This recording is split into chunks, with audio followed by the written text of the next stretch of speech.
अस्सलामु अलैकुम वरहमतुल्लाहि वबरकातुहू। अल्हम्दुलिल्लाहि रब्बिल आलमीन वल आक़िबतु लिल मुत्तक़ीन वस्सलातु वस्सलामु अला सय्यिदिल अंबियाइ वल मुरसलीन व अला आलिहि व अस्हाबिहि तय्यबीन अत्ताहिरीन अम्मा बाद फ़अऊज़ु बिल्लाहि मिनश शैतानिर रजीम बिस्मिल्लाहिर रहमानिर रहीम।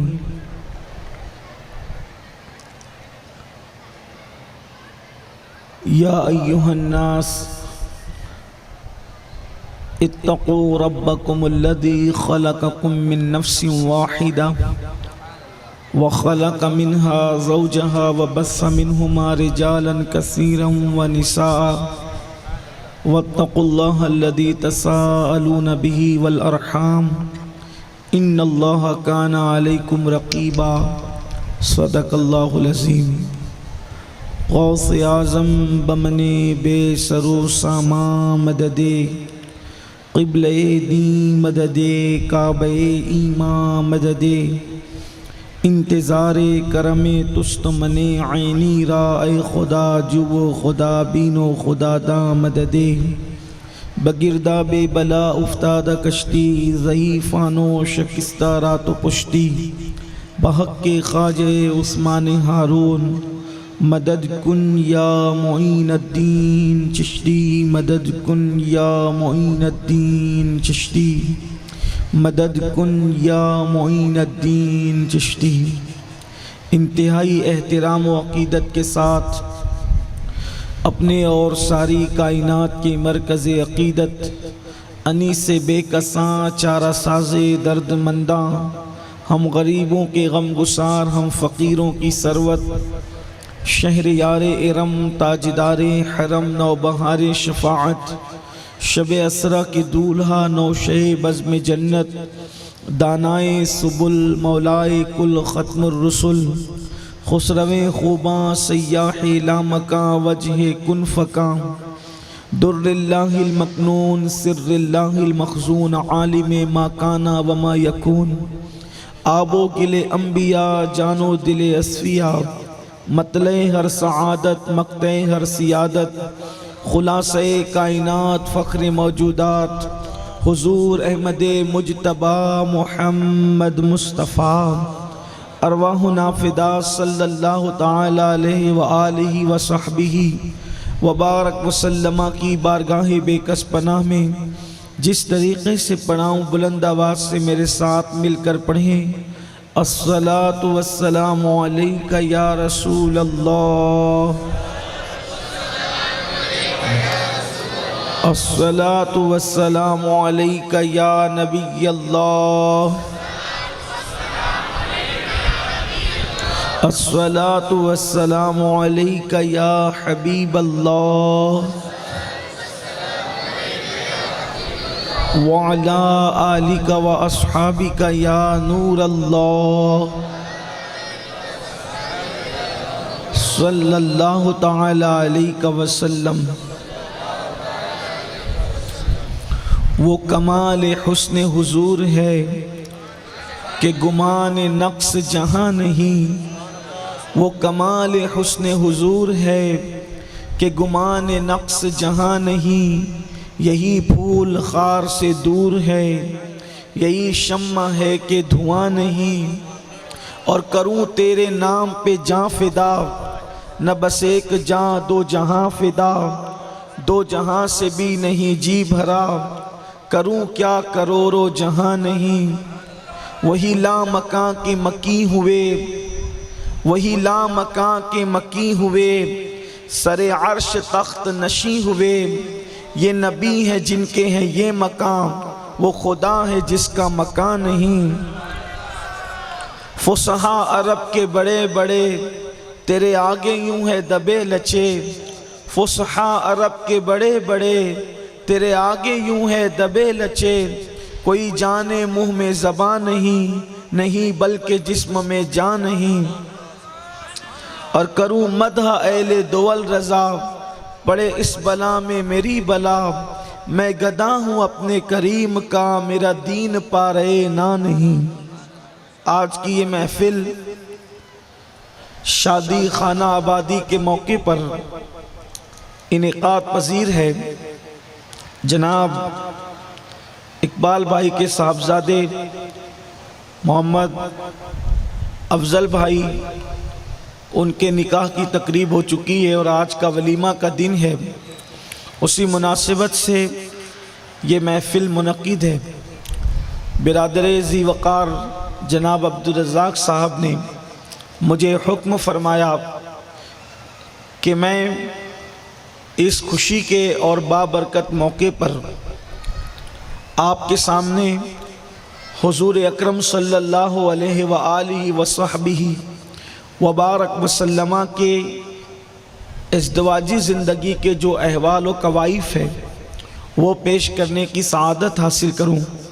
उसी मुनासिबत से मैंने कुरान मुक़द्दस की सूरतुन निसा की पहली आया करीमा की तिलावत करने का शरफ़ हासिल किया है।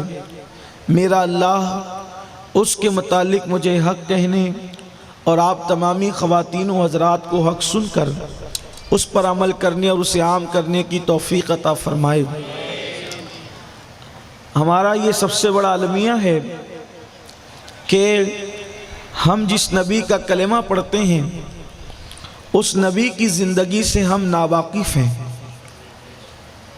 यकीन जाने कि हमारे घरों के जितने मसाइल हैं और हमारे घरों के जितने मसाइब हैं, चाहे वो रोज़ी रोटी का मसला हो, चाहे वो मियाँ बीवी के ताल्लुकात का मसला हो, चाहे वो बाल बच्चों के ताल्लुकात का मसला हो, चाहे वो माँ बाप से रिश्ते का मसला हो, चाहे वो पड़ोसियों से ताल्लुकात का मसला हो, चाहे छोटे से बड़े का मसला, बड़े से छोटे का मसला हो, ये जितने मसाइल हैं सब की वजह एक है कि हम या तो अपनी तबीयत के मुताबिक ज़िंदगी गुजार रहे हैं या फिर हम टीवी सीरियलों के मुताबिक ज़िंदगी गुजार रहे हैं या फिर हम फिल्में देख करके उनको आइडियल बनाकर ज़िंदगी गुजार रहे हैं। इसलिए हर जगह नफ़रतों का माहौल है, हर जगह ज़िल्लतों का माहौल है, हर जगह परेशानियों का माहौल है। अगर हम अपनी तबीयत से जीना छोड़ दें, अगर हम सीरियलों के मुताबिक ज़िंदगी गुजारना छोड़ दें, अगर हम फिल्मों के मुताबिक ज़िंदगी गुजारना छोड़ दें और हम एक ज़ात को आइडियल बना लें और हम उस ज़ात के मुताबिक ज़िंदगी गुजारें जिसको अल्लाह ने हमारे लिए आइडियल बनाया, जिसको अल्लाह ने हमारे लिए नमूना बनाया, जिसको अल्लाह ने हमारे लिए अल्लाह अकबर ज़िंदगी गुजारने का आईना बनाया, तो याद रखें हमारी ज़िंदगी में कभी कोई मसला नहीं आएगा, हमारी ज़िंदगी में कभी कोई प्रॉब्लम नहीं आएगा। इसलिए कि हुज़ूर अलैहिस्सलाम की ज़िंदगी इतनी खूबसूरत ज़िंदगी है। अल्लाह अकबर एक ज़ात है लेकिन आइडियल सबके लिए है, एक ज़ात है मगर नमूना सबके लिए है। आपको ज़िंदगी में कोई ऐसा शख्स नज़र नहीं आएगा जो सबके लिए आइडियल हो। मुकर्रिरों के लिए आइडियल मुकर्रिर होगा, नात खानों के लिए नहीं हो सकता, नात खानों के लिए नात खां आइडियल होगा, सियासतदानों के लिए नहीं हो सकता, सियासतदानों के लिए सियासतदान आइडियल होगा, कोई आलिम आइडियल नहीं हो सकता, आलिमों के लिए आलिम आइडियल होगा, कोई सियासतदान आइडियल नहीं हो सकता। इसी तरीके से पीरों के लिए आइडियल होगा, आलिमों के लिए आइडियल नहीं बन सकता। इसीलिए आलिम जो है वो आलिमों के लिए आइडियल होगा, पीरों के लिए आइडियल नहीं हो सकता। इंजीनियरों के लिए आइडियल होगा, टीचरों के लिए नहीं हो सकता। लेकिन कुर्बान जाएं, अल्लाह ने एक जात को कैसा बनाया है, एक जात को कैसा सजाया है, एक जात को कैसा संवारा है। अगर कोई किसान मेरे नबी को आइडियल बनाना चाहे तो वो भी बना सकता है, इस तरह के कि मेरे नबी मुसल्ले मस्जिद नबवी के इमाम भी है और सलमान फारसी के खेत में अल्लाह अकबर वो दरख्त भी लगाते हुए नजर आ रहे हैं। अल्लाह अल्लाह, मेरे आका अलैहिस्सलातु व तस्लीम अल्लाह अकबर इमामों के लिए आइडियल है, टीचरों के लिए आइडियल है, तबीबों के लिए आइडियल है, शौहरों के लिए आइडियल है, बाप के लिए आइडियल है, अल्लाह अकबर औलाद के लिए भी आइडियल है। इसी तरीके से पड़ोसी के लिए भी आइडियल है, नमाजियों के लिए भी आइडियल है, ताजिरों के लिए भी आइडियल है। अगर कोई ताजिर उनको आइडियल बनाना चाहता है तो मुल्क के शाम के अंदर तिजारत की मंडी में उनको तिजारत करते देखे, उसको समझ में आएगा कि कैसे तिजारत की जाती है। अगर कोई अल्लाह अकबर सियासतदान मुस्तफा जाने रहमत को आइडियल बनाना चाहे तो मदीने मुनव्वरा की वो ममलकत इस्लामिया की सियासत संभालता हुआ उनको देखे, पता चलेगा कि इंसान को सियासत कैसे करना चाहिए। अल्लाह अकबर, वो वफूद से मुलाकात करते हैं, हत्ता के वो मुनकिरीन इस्लाम जो इस्लाम का इनकार करते हैं, जब उनसे गुफ्तगू करते हैं तो आता है तो इस्लाम का इनकार करते हुए आता है और जाता है तो इस्लाम का कलमा पढ़ते हुए जाता है। वो दुश्मनों के लिए चादर बिछाते हैं, वो साहिब खुल्के अजीम है, उनकी जिंदगी बेमिसाल। वो अपनी बीवियों के साथ रहते हैं। इंसान एक बीवी के साथ रहते रहते उसके नाक में दम आता है, कभी कभी इंसान हार मांगता हुआ नजर आता है। लेकिन ये मेरे नबी हैं, तन्हा मेरे नबी है जो 11 बीवियों के साथ जिंदगी गुजारते हैं, लेकिन आपकी बीवियां आपकी अजमतों के खुतबे पढ़ते हुए नजर आती है। आइए आज मैं आपके सामने अपने आकाए करीम सल्लल्लाहु अलैहि वसल्लम की जिंदगी का एक गोशा पेश करना चाहता हूँ। वो कौन सा गोशा है, वो कौन सा हिस्सा है? वो है हुजूर की इज़्दवाजी जिंदगी। इज़्दवाजी जिंदगी में भी मैं हुजूर अलैहिस्सलातु व तस्लीम की इस अज़वाज पाक में उस मुक़द्दस ज़ौजा का जिक्र करूंगा जिसके साथ मेरे नबी की सबसे पहले शादी हुई थी, सबसे पहले रसूलुल्लाह ने जिससे निकाह किया था। आइए मैं अपनी कौम को पैगाम देना चाहता हूँ, अपनी जिंदगी के मसाइल हल कीजिए, सिर्फ हुजूर को आइडियल बना लीजिए, मेरे आका को आइडियल बना लीजिए, आपकी जिंदगी के मसले हल होते हुए नजर आएंगे। मेरे आका अलैहिस्सलातु व तस्लीम के प्यारे दीवानों, याद रखिए हुजूर की जिंदगी को अगर आइडियल बना लें तो उसकी बरकतें भी होगी, उसकी रहमतें भी होगी, उसकी इनायतें भी होगी। आइए आपको बताऊं मेरे आका अलैहिस्सलातु व तस्लीम के दीवानों, शादी कौन नहीं करना चाहता और शादी किसको पसंद नहीं है? इस्लाम में तो निकाह मुस्तकिल इबादत है, इस्लाम में निकाह मुस्तकिल इबादत का नाम है, बल्कि दूसरे मज़ाहिब में धार्मिक आदमी वो कहलाता है जो शादियों से दूर रहता है। लेकिन हमारे यहाँ शादी धर्म का एक हिस्सा है, मजहब का एक हिस्सा है, बल्कि मेरे नबी ने फरमाया अन्निकाहु मिन सुन्नती फमन रगिबन सुन्नती फलैसा मिन्नी। जो ताकत होने के बाद निकाह की तरफ रग़बत न करे, निकाह की तरफ तवज्जो न करे, वो मेरी सोसाइटी का मिंबर नहीं है। मेरे आका ने फरमाया यानी अल्लाह अगर किसी को बालिग कर दे, किसी को ताकत दे दे, किसी को कुव्वत दे दे, किसी को सलाहियत दे दे, तो उसको चाहिए कि वो शादी में जल्दी करे, वो निकाह में जल्दी करे। निकाह की बरकत क्या है? अगर कोई कवारा इंसान एक रिकत पढ़ता है तो उसको एक ही रिकत का सवाब मिलता है, और निकाह के बाद एक रिकत पढ़ता है तो अल्लाह उसको 70 रिकतों का सवाब अता फरमाता। शादी के बाद की बरकत यह है, निकाह के बाद की बरकत यह है। अगर कोई गैर शादीशुदा गुस्ल करता है तो गुस्ल करने पर उसको कुछ नहीं मिलता, और अगर वो ज्यादा से ज्यादा अच्छी नीयत से गुस्ल करेगा कि मैं पाक होकर इबादत करूंगा तो उसको हर कतरे पर एक नेकी मिलेगी। अगर वो अच्छी नीयत से करे तो हर कतरे पर एक नेकी मिलेगी। और अगर शादी के बाद बीवी के साथ अपना वक्त गुजार कर जब उस पर गुस्ल फर्ज हो जाए, अगर वो गुस्ल करे तो उसके गुस्ल के जितने कतरे टपकते हैं हर कतरे की तादाद के बराबर अल्लाह फरिश्ते पैदा करता है, और वो फरिश्ते क़यामत तक के लिए इबादत करेंगे, और उनके सारे इबादतों का सिला उसको मिलेगा जिसके गुस्ल की बरकत से फरिश्ते पैदा किए गए थे। आप अंदाजा करें निकाह की बरकत ये है, निकाह की शान ये है। इसलिए मेरे आका ने फरमाया निकाह को आसान करो। मुझे गुजराती ज्यादा तो नहीं आती, लेकिन थोड़ा बहुत आते जाते भी एक भाई वो ऐलान कर रहे थे कि अफजल भाई की शादी के अंदर कोई डीजे वगैरह नहीं लगा। शायद मैं यही सही समझा मैं, हाँ, कि मुझे गुजराती नहीं आती है, लेकिन आप लोगों की सोबत में रहते रहते इतना तो सीख लिया है कि कुछ उसकी मारिफत हो जाती है। कि ये भी उन्होंने कहा कि डीजे नहीं लगा, कोई खुराफात नहीं हुए, शायद कोई नाच गाना भी नहीं हुआ, ऐसा उन्होंने कहा। ये शादी मुबारक है, ये शादी मुबारक शादी है, ये शादी खाना आबादी है। मैं दुआ करता हूं कि अल्लाह अफजल भाई की जिंदगी में, उनकी बीवी की जिंदगी में बरकत अता करे। जो मोहब्बत मेरे अल्लाह ने माँ खदीजा और हुजूर के दरमियान पैदा की थी, अल्लाह इन मियाँ बीवी में ऐसी मोहब्बत पैदा करे और आप सबकी ज़िंदगी में भी वो मोहब्बत पैदा करे। ये आपके लिए आइडियल है, ये आपके लिए आइडियल है ये बात भी कि शादी ऐसे भी की जा सकती है कि जिसमें नाच गाना ना हो, जिसमें गाना बाजा ना हो, जिसमें तमाशा ना हो और उसमें नबी की सुन्नत के मुताबिक शादी हो।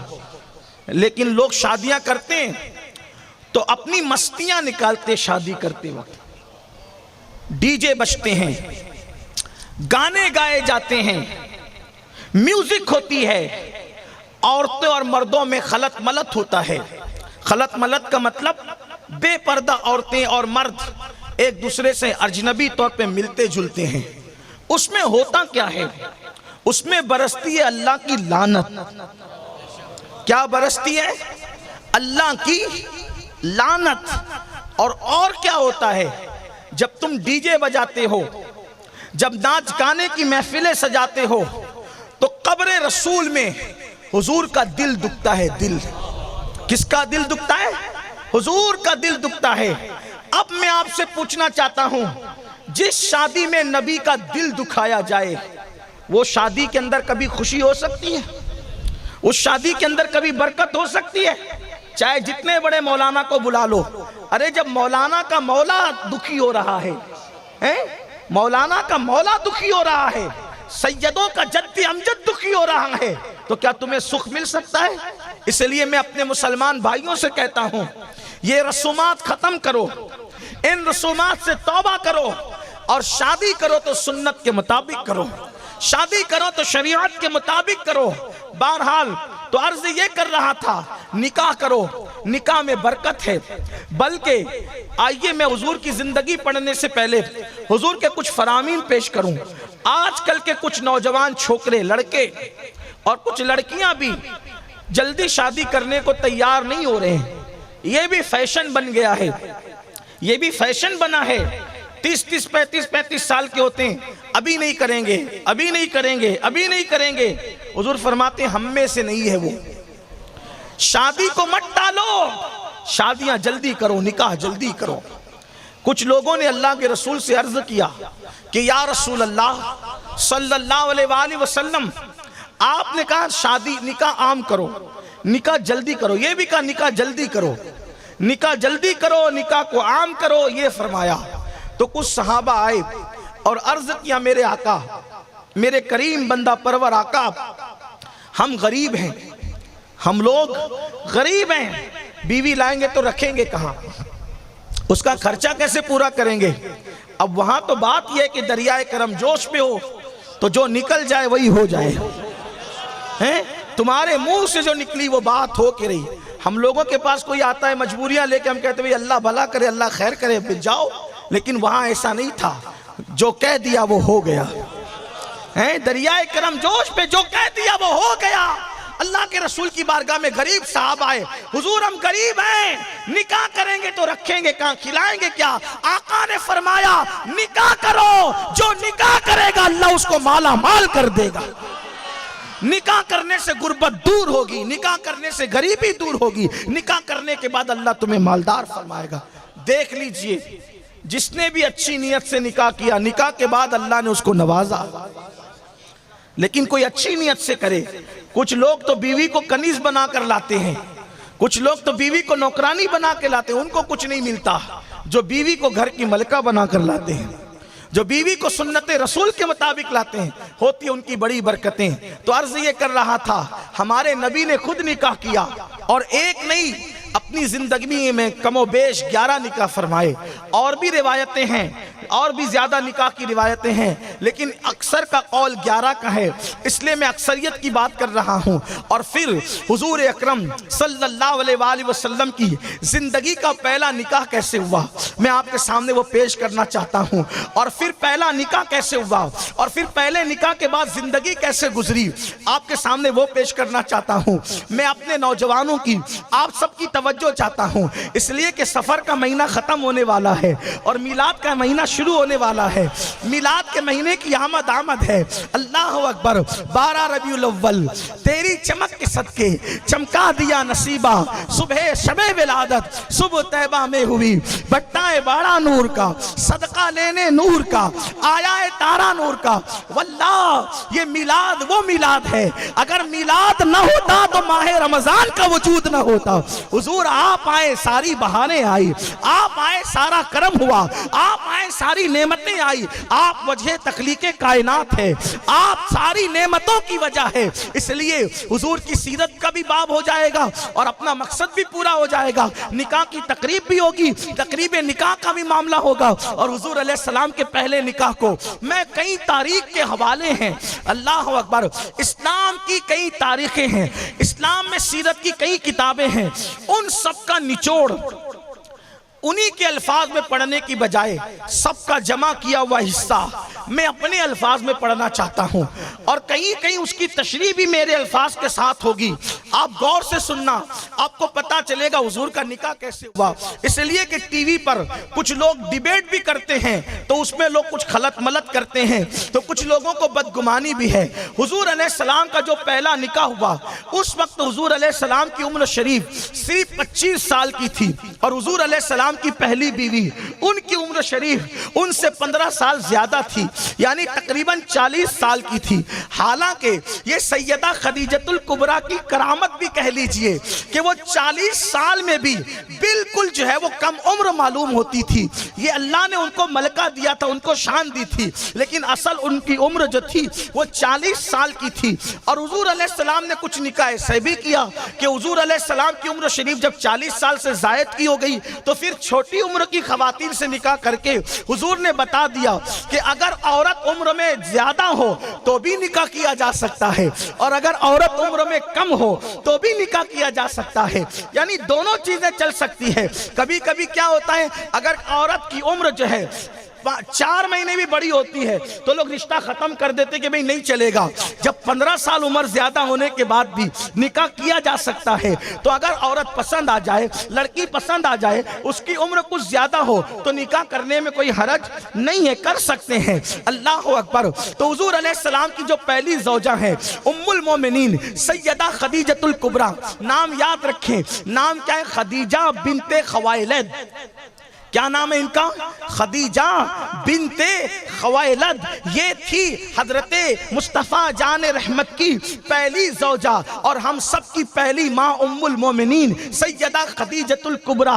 और हैरत इस बात पर है कि उम्मुल मोमिनीन 2 मरतबा बेवा हो चुकी थी। उम्मुल मोमिनीन 2 मरतबा बेवा हो चुकी थी और अरब का दस्तूर था जब कोई औरत बेवा होने के बाद अपने शौहर के जनाजे के सरहाने बैठकर ज्यादा रो लेती थी तो अरब वाले समझते थे अब इसके बाद ये निकाह नहीं करेगी। तो उम्मुल मोमिनीन 2 बार बेवा हो चुकी है, दूसरे शौहर के जनाजे पर बहुत ज्यादा रो चुकी हैं। अरब वाले समझ गए अब ये दूसरा निकाह, अब ये तीसरा निकाह नहीं करेगी। बहुत मालदार थी, इतनी मालदार थी कि मलके तुज्जार कहलाती थी। मलके तुज्जार यानी ताजिरों की मलका।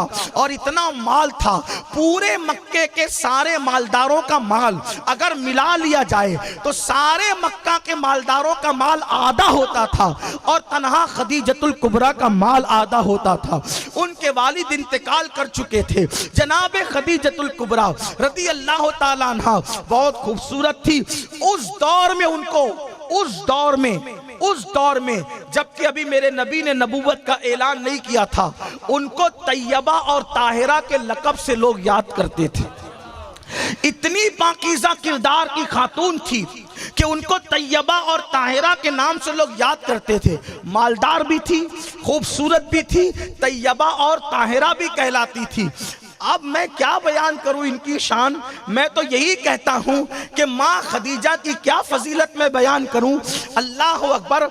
इतना समझ लो कि कायनात में एक ही औरत है जिसके बारे में रसूलुल्लाह फरमाते हैं कि जब वो पुलसरात से गुजरेगी, जब वो पुल सिरात से गुजरेगी तो महशर वाले आवाज देंगे, महशर में निदा आएगी, ऐ महशर वालों अपनी गर्दनों को झुका लो, फातिमा बिनते मोहम्मद पुल सिरात से गुजर रही है। तो जो फातिमा के लिए पूरा महशर अपनी गर्दन को झुका देगा, उस फातिमा की मां को खदीजतुल कुबरा कहते हैं।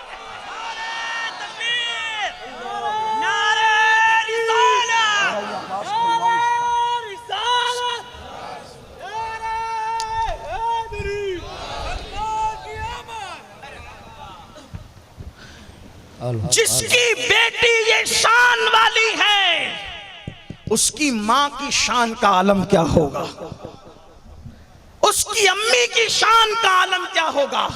ये सैयदा खदीजतुल कुबरा है।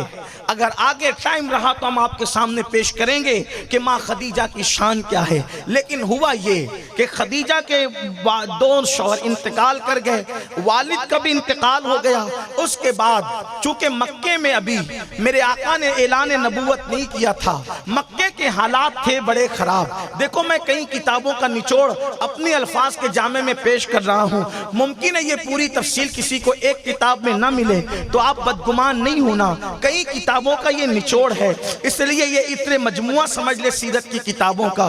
तो अभी हुजूर ने नबूवत का ऐलान नहीं किया था, नबूवत का ऐलान नहीं हुआ, तो मक्के के हालात थे बड़े खराब। कितने खराब थे मक्के के हालात, इसको पहले आप सुन लें। मक्के वाले जब काबे का तवाफ करते थे तो काबे का तवाफ नंगे होकर करते थे। जो काबे में नंगे होकर जाएं वो कितने शरीफ होंगे आपको पता होगा, उनकी शराफत कितनी होगी आपको पता होगा। आप मुझे बताएं, हम नंगे सर मस्जिद में नहीं जाते, बोलो जाते हैं? नंगे सर मस्जिद में नहीं जाते, वो नंगे सर काबतुल्लाह के पास चले, वो नंगे बदन काबे के पास जाते थे और काबे का तवाफ नंगे होके करते थे। ये उनकी शराफत थी, वो अपने बच्चों को अपने हाथों से जिंदा दफन करते थे, ये उनका किरदार था।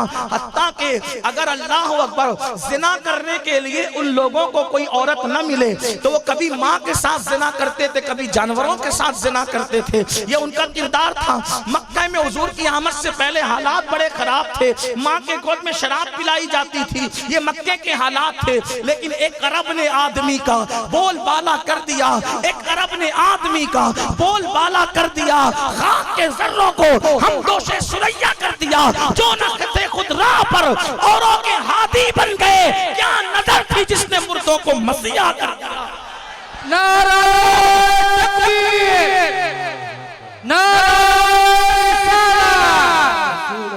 वो दानाए सुबुल खत्मुर रसूल मौलाए कुल जिसने, वो दानाए सुबुल खत्मुर रसूल मौलाए कुल जिसने, गुबारे राह को बख्शा फरोगे वादिये सीना, गुबारे राह को बख्शा। गुबारे राह किसको कहते हैं? डॉक्टर इकबाल कह रहे हैं गुबारे राह को बख्शा। रास्ते के जर्रे को क्या बना दिया? रास्ते के जर्रों को क्या बना दिया? फरोगे वादिये सीना, वादिये सीना से बढ़कर बना दिया। वो दानाए सुबुल खत्मुर रसूल मौलाए कुल जिसने, गुबारे राह को बख्शा फरोगे वादिये सीना, निगाहे इश्क मस्ती में वही अव्वल वही आखिर, निगाहे इश्क मस्ती में वही अव्वल वही आखिर, वही कुरान वही फुरकान वही यासीन वही तौहा। मक्के के हालात थे बड़े खराब, कमजोरों का माल छीन के खाना ये कोई ऐब नहीं था, फख्र था। क्या था? फख्र था। किसी का ही माल लूट लेते थे, खा लेते थे, कोई टेंशन उनको नहीं था, कोई प्रॉब्लम उनको नहीं था। वो ऐसे ही खदीजा के साथ भी करते थे। खदीजतुल कुबरा का माल तिजारत के लिए जाता, रास्ते में लूट लिया, खा लिया। अब एक औरत इससे बदला ले, वो भी बेवा, बाप का भी विसाल हो चुका, वो क्या करे? वो भी शरीफ, उस दौर की तैयबा ताहिरा है। भाई माहौल अच्छा हो तो तैयब और ताहिर होना आसान होता है, लेकिन माहौल अच्छा ना हो तो फिर तैयब और ताहिर होने का मतलब क्या है? लेकिन ऐसे गंदे माहौल में भी फातिमतुज़ ज़हरा की अम्मी तैयबा और ताहिरा कहलाती। क्या शान थी उस खातून की। उस खातून की अजमत को कौन बयान करे, लेकिन उसे दुख था। खदीजतुल कुबरा को तकलीफ थी कि ये मक्के के कुछ लोग मेरा माल लूट के खा लेते, तिजारत के नाम पे ले जाते, लूट मार करके खा लेते, मैं बदला नहीं ले पाती। खदीजा ने दिमाग लगाया, सोचा मेरा माल बचाऊं कैसे, मेरा माल बचाऊं कैसे। दिमाग में बात आई, मक्के का एक सरदार है, मक्के के सरदारों में से एक सरदार है जिसको दुनिया हजरत अबू तालिब कहती है, वो मेरे माल की हिफाजत कर सकता है। तो जनाब अबू तालिब को बुलाया और बुला करके कहा, ए सरदारे मक्का, मेरा एक काम कर दे, मेरा माल लोग लूट के खा जाते हैं, मेरे माल के साथ खयानत करते हैं, क्या आप मेरी मदद करेंगे? हजरत अबू तालिब ने कहा ठीक है, मैं तेरा माल बचा सकता हूँ। कहा वो कैसे? कहा देखो मेरे पास तरकीब ये है कि मैं जितने लोग तेरा माल लूट के खाते हैं उनको बना दूंगा तेरा पार्टनर। ये पार्टनर अपनी जबान में कह रहा, उन्होंने नहीं कहा, वरना आप कहेंगे कि ये कैसी कह दी। तो आपको सामने रखकर बोलना पड़ता है ताकि बात समझ में आए। उनको बना दूंगा, उन्होंने कहा तेरा शरीक बना दूंगा कारोबार में, लेकिन आपको समझाने के लिए कहा कि मैं तेरा पार्टनर उनको बना दूंगा, और वो जितने लोगों से तेरा खतरा है वो सब बन जाएंगे तेरे पार्टनर, और जब वो तेरे पार्टनर बनेंगे तो फिर वो तेरा माल लूट कर नहीं खाएंगे। आप आए, मक्के के ताजिरों से कहा कि भाई कौन कौन खदीजा के साथ पार्टनरी करेगा, तो उन्होंने कहा कि वो इतनी बड़ी मलका तुजार है, उसके साथ कौन पार्टनरी कर सकता है। फरमाया मैं ये थोड़ी कह रहा हूँ कि बराबर का माल लगाओ, मैं ये कह रहा हूँ कि एक दे दो, जब मुनाफा आएगा तो दो ले लेना। इसी तरीके से उनको समझाया। अल मुख्तसर ये कि वो जितने लोगों से खतरा था वो सारे लोग बन गए सैयदा खदीजा के कारोबार में शरीक, पार्टनर बन गए। अब हज़रत अबू तालिब ने फरमाया खदीजा मैंने तेरे माल की हिफाजत कर दी। खदीजा ने दूसरा सवाल किया, ऐ अबू तालिब तूने मक्का लेवल पर तो मेरे माल की हिफाजत कर दी, लेकिन मेरा माल तो शाम भी जाता है, मेरा माल तो यमन भी जाता है, मेरा माल तो मिस्र भी जाता है, वहां भी खतरे हैं, वहां कैसे माल महफूज रहेगा। फरमाया मैं बूढ़ा हो चुका हूं, मैं जितना कर सकता था उतनी तेरी मदद कर दी, इससे ज्यादा की मैं मदद नहीं कर सकता। तो खदीजा ने कहा मैंने सुना है कि तेरा एक भतीजा है और वो बड़ा अमीन है, वो बड़ा सादिक है, वो बड़ा दयानतदार है, अगर तू अपने भतीजे को मेरे माल तिजारत को बेचने के लिए भेज दे तो बड़ा एहसान होगा। तुम नहीं जा सकते लेकिन आपका भतीजा तो जा सकता है। हजरत अबू तालिब ने कहा वो मजदूरी करना पसंद नहीं करता, वो मजदूरी करना पसंद नहीं करता, उसको मजदूरी पसंद नहीं है। कुर्बान जाए मुसलमानों, यहाँ से फिक्र पता चलती है मेरे नबी अपनी कौम को मजदूर देखने नहीं आए थे, मेरे नबी अपनी कौम को सेठ देखने आए थे, मेरे नबी अपनी कौम को खुद कफील देखना चाहते थे। अल्लाह अकबर। लेकिन अल्लाह अल्लाह जिस रसूल ने अपनी कौम को ये शऊर बख्शा कि खुद कफील बनो, आज सबसे ज्यादा मजदूर मुसलमानों में पाए जा रहे हैं। मुसलमानों से कहता हूं मुसलमानों ताजिर बनो, तिजारत करो, मालदार बनो, इसलिए कि गुर्बत कभी कभी इंसान को कुफ्र तक पहुंचाती है, इसलिए हलाल जरिए से मेहनत करो। अगर चने की तिजारत कर सकते हो तो चने बेच कर ही तिजारत करो, अगर सब्जी बेच के तिजारत कर सकते हो तो सब्जी बेच के तिजारत करो। किसी की गुलामी न करो, किसी की गुलामी की तरफ न जाओ, और अपने बच्चों को पढ़ाओ, आला तालीम हासिल कराओ ताकि हुकूमती ओहदे में तुम्हारे बच्चों को ज्यादा हिस्सा मिले। आप कहते हैं हम इसलिए नहीं पढ़ाते कि तासुब बहुत हो गया है, मैं कहता हूं ये तुम झूठ कहते हो, यकीनन तासुब हुआ है लेकिन वो हमारी कोई नाकामी में, हमारी नाकामी का सबब नहीं है। अपने बच्चों में ऐसी सलाहियत पैदा करो कि तुम्हारे बच्चे कौम की जरूरत बन जाए, उनको ओहदे ढूंढना ना पड़े, ओहदे खुद उनको निकल करके तलाश करें। अपने बच्चों में वो सलाहियतें पैदा करो, पढ़ाओ अपने बच्चों को, आला तालीम हासिल करो। लेकिन तुम क्यों पढ़ाओगे? तुम्हें तो कीमती मोबाइल का शौक है, औकात है 5000 के मोबाइल की, इस्तेमाल करते हो 50। अगर 50,000 की हैसियत है तो बिल्कुल करो, मैं मना नहीं करता। इस्लाम जितने इंजॉय की इजाजत देता है इतने इंजॉय की इजाजत कोई मजहब नहीं देता। आप देख लेना, किसी मजहब में बाग में घूमने की इजाजत नहीं है, लेकिन हमारा मजहब कहता है सीरू फिल अर्द, घूमो जाओ। लेकिन घूमने जाओ तो अय्याशी ना करो। बाग में जाओ तो फूल देख करके सोचो, जब बनने वाला इतना खूबसूरत है तो बनाने वाले के हुस्न का आलम। इसको कहते हैं फिक्र करना। क्या कहते हैं? फिक्र करना। 70 साल जिक्र करने का जो सवाब नहीं मिलता, एक लम्हा फिक्र करने पर वो सवाब मिलता। हाँ, फिक्र का ज्यादा सवाब है। समुंदर की सैर के लिए जाओ तो म्यूजिक बनाकर बजा करके वहां जिना के अड्डों पे न जाओ, देखो समुंदर को किसने बनाया, इतना बड़ा समुंदर बनाने वाला कौन है, समुंदर की मौजें क्यों सर पटक रही है, समुंदर की मौजें किसको तलाश कर रही है। कभी समुंदर पे गौर किया?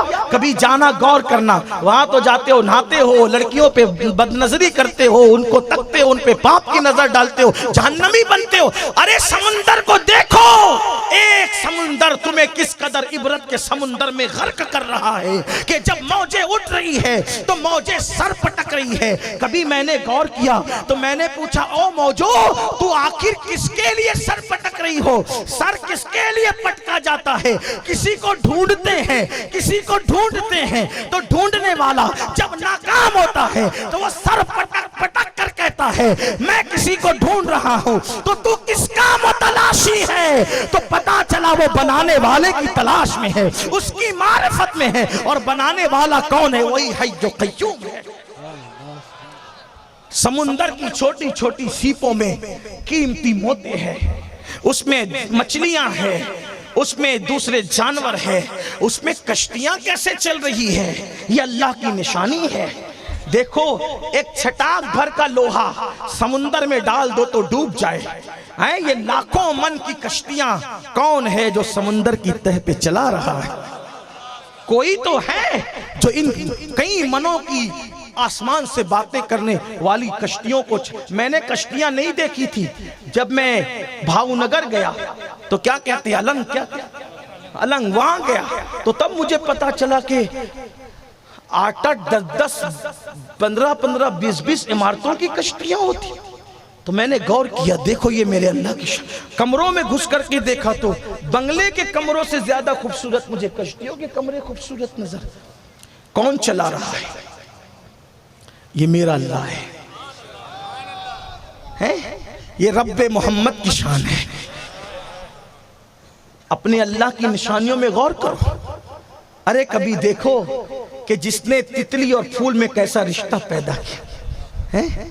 लैला मजनू का रिश्ता फीका नजर आता है, तितली और गुलों के रिश्ते को देख। रगे गुल की नजाकत देखो, गुलों की जो वो खुशगुलूपन देखो, उनका रस देखो, उनकी खुशबू देखो, उनका हुस्न देखो, उनका जमाल देखो। अगर मैं इसी पे गुफ्तगू करूं तो बहुत वक्त जाए, लेकिन आपसे कहता हूं जितने इंजॉय की इजाजत इस्लाम देता है कोई मजहब। इस्लाम क्या कहता है? दूसरे मजहब कहते ये खाओ ये मत खाओ, ठीक। हमारा मजहब क्या कहता है? कुलू वशरबू, जाओ सब खाओ सब पियो। क्या मत खाना? सिर्फ एक चीज मत खाना, जिसको अल्लाह ने हराम कर दिया वो मत खाना, बाकी सब खाओ। कुलू वशरबू, खाओ पियो, मीठा खाओ, खट्टा खाओ, ठंडा खाओ, गरम खाओ, सब खाओ। कुलू वशरबू, सब खाओ सब पियो, हराम के सिवा सब खाओ पियो। फिर क्या कहता है? वला तुस्रिफ, हद से मत बढ़ना, हद से। ये इस्लाम।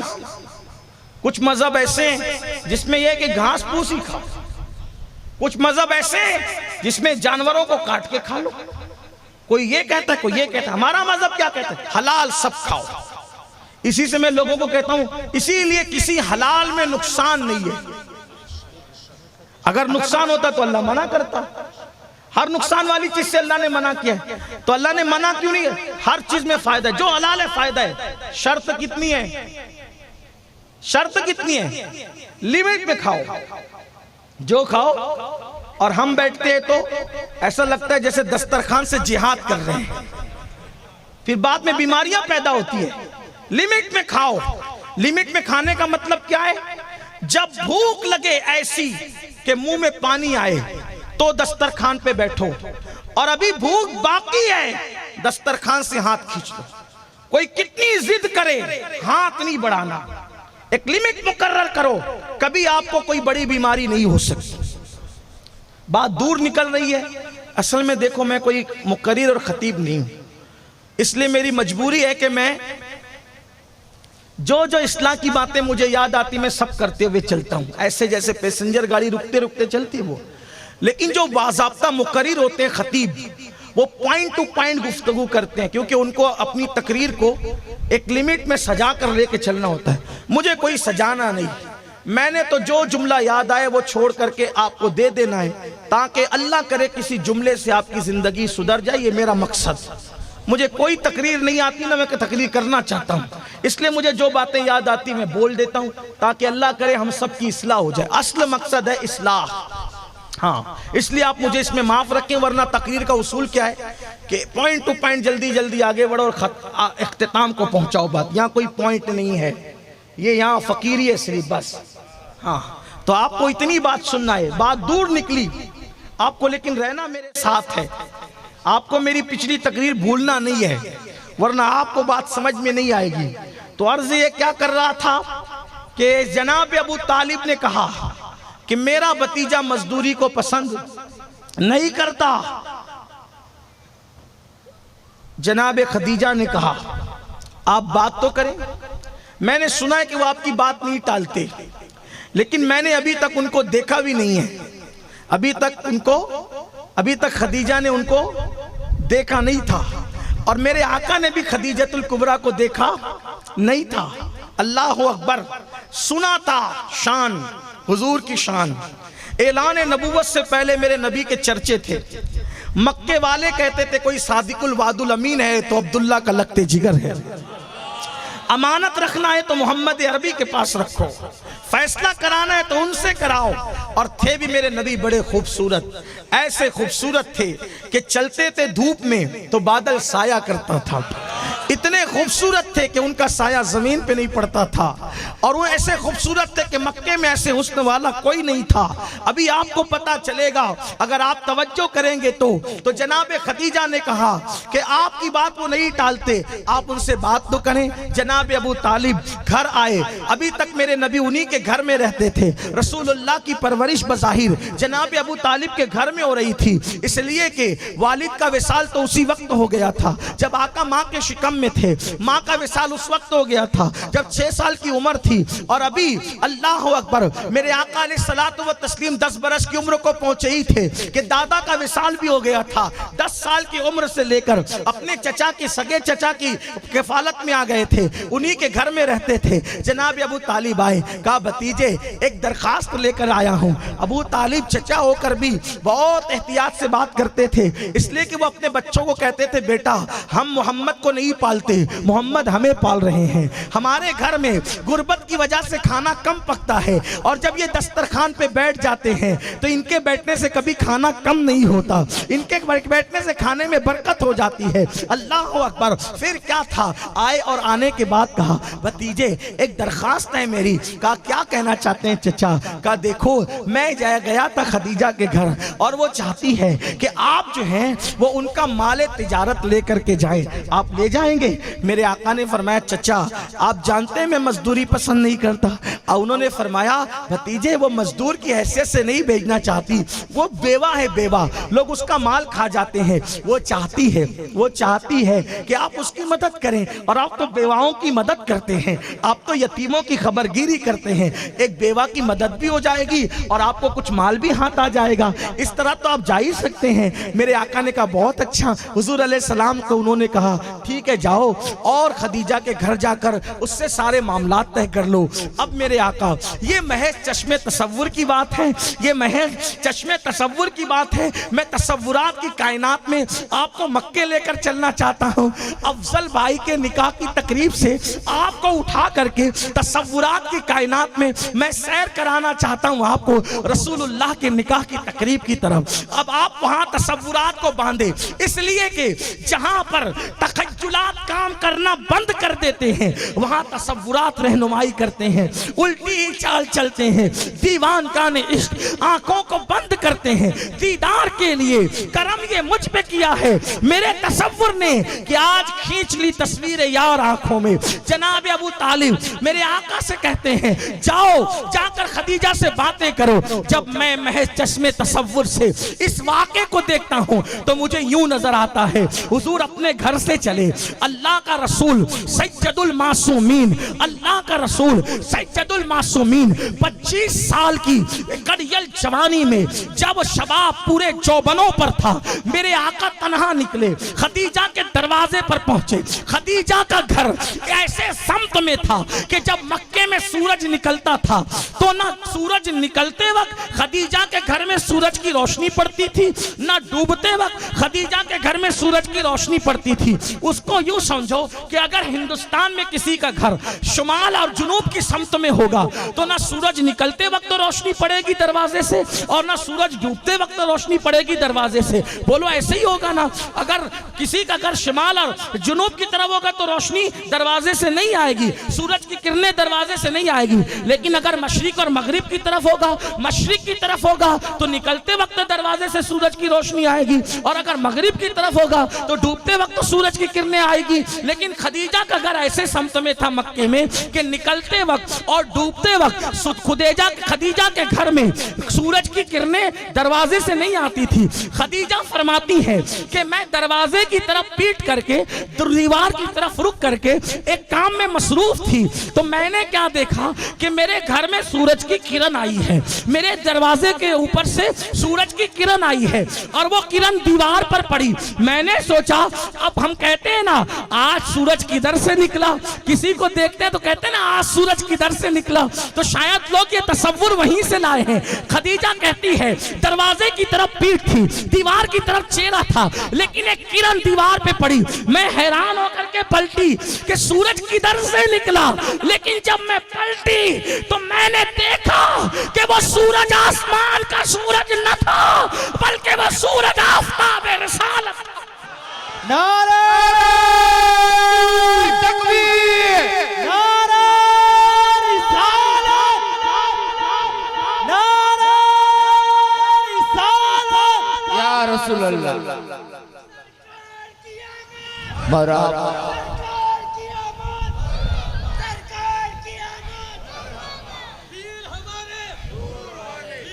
देखो मेरी एक बात सुनो, या तो कोई नारा मत लगाओ, और अगर नारा लगे तो फिर नारे का हक अदाओ, पूरा मजमा जवाब दे।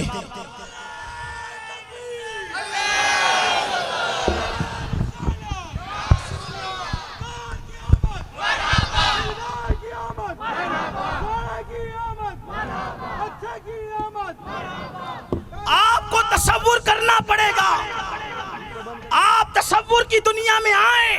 खदीजा कहती है मैंने पलट कर देखा तो मैंने देखा एक बहुत खूबसूरत चेहरा था, बड़ा हुस्न वाला चेहरा था।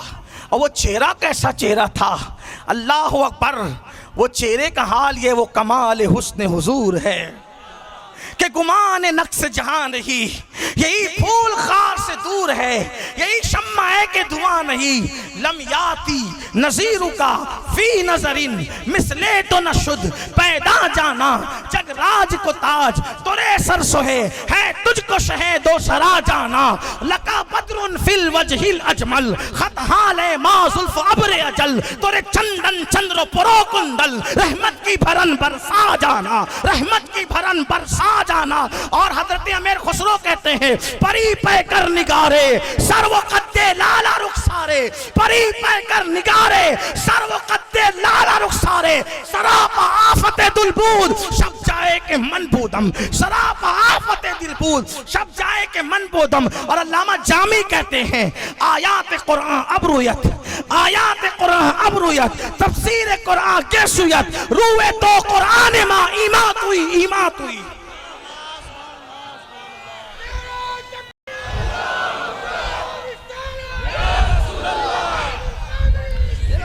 क्या समझे?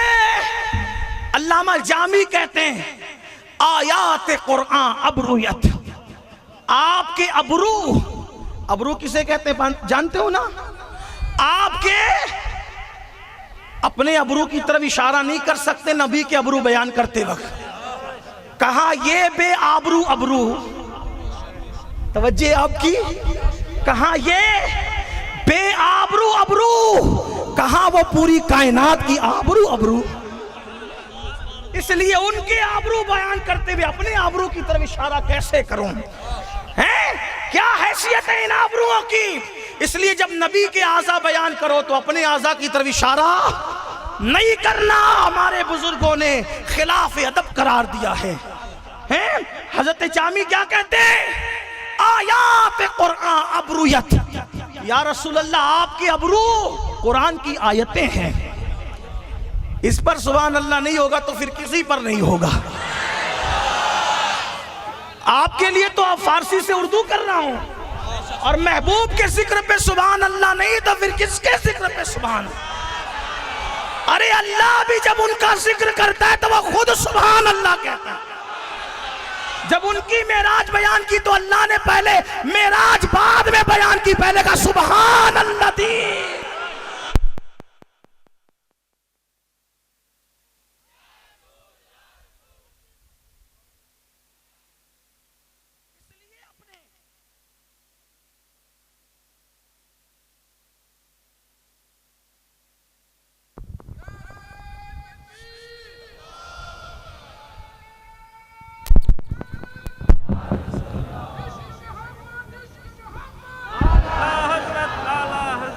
मेरी छोटी सी गुजारिश है, आप हमारे तकबीर रिसालत लगाएं, भरपूर लगाएं, मेरे नाम पे लगाएं। मैं लोगों को मना करता हूं ये शेर आया ये सब भी नहीं लगा, मेरे लिए नहीं लगा। हम कोई शेर वेर नहीं है। आप मेरी तमन्ना ये है कि मेरे आका के नाम का नारा लगा मतलब अपना जिक्र हो गया। हम कोई कुछ लोग हमारी कोई हैसियत नहीं है। मेरे नाम का नारा मत लगाया करो। मैं आपको इसकी नसीहत करता हूं, इसकी वसीयत करता हूं। अल्लाह रसूल का जिक्र करिए, अपना ईमान का खात्मा हो जाए, ये अपनी सबसे बड़ी बात है। और वो अपने गुलामों में कबूल कर ले, ये अपने मुकद्दर की मेहराज है। जिस दिन ईमान पर जाएंगे उस दिन सब कुछ बन जाएंगे, अभी कुछ नहीं है। हाँ बस इतना आपको याद रखना है। तो आज कर रहा था अल्लामा जामी कहते हैं आयात कुरान अबरूयत, ये जो फारसी से उर्दू कर रहा हूं आपके लिए, या रसूल अल्लाह आपके अबरू कुरान की आयत है। आपकी अबरू कुरान की आयत है, तफसीर कुरान के सुयत, और आपकी जुल्फें ये कुरान की तफसीर है। जब वो संवरती है तो को भी कुरान की तफसीर होती है, और जब वो चेहरे पे बिखरती है तो भी तफसीर होती है। कैसे? अगर संवर कर अपनी जगह पे जाए तो वह दुहा बन जाती है, और बिखर कर चेहरे पे आए तो वह लैल हो जाती है, और अगर उसमें मांग पड़ जाए तो कुरान उसको मतलइल फज्र हक कहता हुआ नजर आता है। आयात कुरान अबरूयत, आपके अबरू कुरान की आयत है। तफसीर कुरान गेसुयत, आपकी जुल्फे कुरान की तफसीर है। रूए तो कुरान माँ, आपका चेहरा तो मेरा कुरान है। ईमान तुई आप ही ईमान है, आप ही ईमान है। और उसको मेरे इमाम आला हज़रत यूं कहते हैं, अल्लाह की सरताब कदम शान है ये, इंसान नहीं इंसान, वो इंसान है ये। कुरान तो ईमान बताता है इन्हें, ईमान ये कहता है मेरी जान है ये। हज़रत खदीजतुल कुबरा फरमाती हैं, मैंने पलट कर देखा वो खूबसूरत चेहरा, वो खूबरू चेहरा, वो खुदा भाता चेहरा। अल्लाह अल्लाह वो बचपने की फबन, उस खुदा भाती सूरत पे लाखों सलाम। वो मुकद्दस चेहरा, अल्लाह अकबर है कलाम इलाही में शम्सुद्दुहा, तेरे चेहरे नूरे फजा की कसम, कसमे शबे तार में राज ये था कि हबीब की जुल्फे दोता की कसम। कहती मैंने वो चेहरा देखा तो मेरे कदम ठहर गए, थम गए, रुक गए, जबान काम न कर सकती थी। बमुश्किल अपने आप को संभाला और निगाहें नीची करते हुए कहा, आप कौन हैं? आप कौन हैं? जब उन्होंने लब खोले तो ऐसा लगा कि जैसे दुर्रे ज़मीन की बारिश हो रही है, जैसे किसी गुलिस्तान से फूल झड़ रहे हैं। वो है लम्हाए नाजुकुन के, वो है लबहाए नाजुक उनके, हजार झड़ते हैं फूल जिनसे, गुलाब गुलशन में देख बुलबुल, ये देख गुलशन गुलाब में है। ऐसा लगा कि जैसे किसी गुलिस्तां से फूल की जो है वो एक बरसात हो रही, फूल झड़ रहे हैं। और अल्फाज यूं तरतीब पाए, मैं मोहम्मद इब्ने अब्दुल्ला इब्ने अब्दुल मुत्तलिब हूँ, अबू तालिब का भतीजा हूँ। आपने कहा था मेरे चचा ने मुझे भेजा। खदीजा कहती है मैंने देखा, जो आता था मैं बात करती थी, वो सुनता था, मामलात मैं तय करती थी, लेकिन जब वो आए तो मामलात मैं तय न कर सकी। मैंने बस इतना कहा, आप जो करेंगे उसके लिए मैं तैयार हूँ, क्योंकि मेरा दिल कह रहा था ये किसी झूठे का चेहरा नहीं है। अगर इंसान की पहचान हो तो एक नज़र में पता चलता है, चेहरे बताते हैं कौन क्या है। चेहरे बताते हैं, बस अकल होनी चाहिए, शऊर होना चाहिए। देखो थकन हो तो चेहरे से पता चलती है, बीमारी हो तो चेहरे से पता चलती है, अल्लाह अकबर टेंशन हो तो चेहरे से पता चलता है, गम हो तो चेहरे से पता चलता है, खुशी हो तो चेहरे से पता चलता है, मूड में हो तो चेहरे से पता चलता है। ऐसे ही अच्छा बुरा इंसान भी चेहरे से पता चलता है, बस देखने वाले की नजर चाहिए। इसीलिए तो आका ने फरमाया मेरी उम्मत का वली वो है जिसको देखो तो खुदा याद आ जाए। चेहरे बताते हैं, पहचानने वाला चाहिए। खदीजा कहती बस मैं इतना कह सकी। मैं फिर कह रहा हूं, मैं कोई तर्जुमा नहीं बल्कि तर्जुमानी पेश कर रहा हूं, तखय्युलात और तसव्वुरात पेश कर रहा हूं। मैंने उनको कह दिया आप जो चाहे करें, मैं उसके लिए तैयार हूं, मैं आपकी बात पर राजी हूं। और फिर तारीख तय हो गई और मैं उनके जाने के बाद भी ऐसा लगा कि वो कौन आया था। फिर सफर के लिए भेजने की दिन आ गए, सफर पे भेजने के दिन आ गए। एक और बात की वजाहत करूं, दुनिया में जितने भी खूबसूरत हुए हैं, किसी न किसी की मोहब्बत के फितने में कोई ना कोई मुब्तला जरूर हुआ है। लेकिन मेरे आका का ये मौजज़ा है कि हुजूर को देखकर किसी के दिल में कभी खूबसूरती के बावजूद भी कोई गलत ख्याल पैदा न हो, किसी के दिल में नापाक नफसानी मोहब्बत पैदा नहीं हुई। आज तक पूरी तारीख है 1400 साल की, हर खूबसूरत के पीछे नापाक ख्यालात आते हैं, लेकिन इतना बड़ा खूबसूरत होकर। इसीलिए हुजूर मुफ्ती आजम कहते हैं वो हंसी क्या, वो हंसी क्या जो फितने उठा के चले, हाँ हंसी तुम हो फितने मिटा के चले। हाँ हंसी तुम हो फितने मिटा के। उनको देखकर किसी के दिल में नापाक ख्याल, ये जो खदीजा का दिल कह रहा था ना, वो सोच रही थी कि अभी तक मक्के में कोई ऐसा था मुझे पता नहीं, मैंने देखा नहीं था, ऐसा भी कोई बुजुर्ग है, ऐसा भी कोई इज्जत वाला, हुर्मत वाला, अजमत वाला है। बिल आखिर तारीख आ गई। अब तारीख आई तो खदीजा कितनी ज़हीन थी सोचो। ये खदीजा कोई मामूली औरत नहीं है, तौरात का इल्म था, इंजील का इल्म था, आसमानी किताबों का इल्म रखती थी, शायरा थी, बड़ी शायरा, बहुत पढ़ी लिखी औरत थी। ये कोई मामूली खातून नहीं है, ये शेर कहने का फन था इनके पास, इसलिए कि इनका पूरा खानदान पढ़ा लिखा था। वर्का बिन नौफल की चचाजाद बहन थी ये, इसलिए आपके पास इल्म था। तो आप फरमाती कि कितनी ज़हीन भी थी, बहुत ज़हीन थी, बहुत ज़हीन थी। जब जाने का वक्त आया तो अब बोली बदल गई इनकी। इनका बहुत मोतमद गुलाम था, उसका नाम था मैसरा। क्या नाम था? मैसरा। मैसरा उसका नाम था। जो भी लेके जाता था तिजारत का माल, खदीजा क्या कहती थी मैसरा को, मैसरा कम सोना, होशियार रहना, इस पे नजर रखना, कहीं गड़बड़ तो नहीं कर रहा है, चोरी तो नहीं कर रहा है, माल में खयानत तो नहीं कर रहा है, तू नजर रखना। लेकिन आज बोली बदल गई। हमेशा खदीजा कहती थी माल का ध्यान रखना, इस पे नजर रखना। आज खदीजा कह रही मैसरा माल का कुछ भी हो छोड़ देना, नजर मोहम्मद पे रखना, ख्याल इन पे रखना। खदीजा की अजमतों को, मेरी माँ उम्मुल मोमिनीन की अजमतों को सलाम। और मैं ये निकाह अब्दुल रज़ाक भाई की फरमाइश में पढ़ रहा हूँ इस उम्मीद पर कि अल्लाह अफजल भाई के निकाह में इस निकाह की खैरात दे दे और आप सबको इसकी बरकतें दे दे। अब जरा दिल से सुनना, माँ खदीजा कहती है मैसरा मोहम्मद उठे तो देखना, बैठे तो देखना, चले तो देखना, तिजारत करे तो देखना, बोले तो देखना, सब हालत में देखना, सोए तो देखना, और मुझे बताना कि मोहम्मद कैसे हैं। अरे आप माल के लिए भेज दिए, आपको माल से मतलब? ये क्या मुतय्यन हो रहा है कि वो उनको देखना? अब वो मैसरा भी था बड़ा होशियार, अभी वो कलमा थोड़ी पढ़ा था, क्योंकि कलमे का ऐलान भी नहीं हुआ था। अब हुआ क्या, ये चला गया हुजूर के साथ और फिर तिजारत हुई। बड़ा लंबा सफर है, उसकी बड़ी दास्तान है, अब उसकी तरफ नहीं जाता।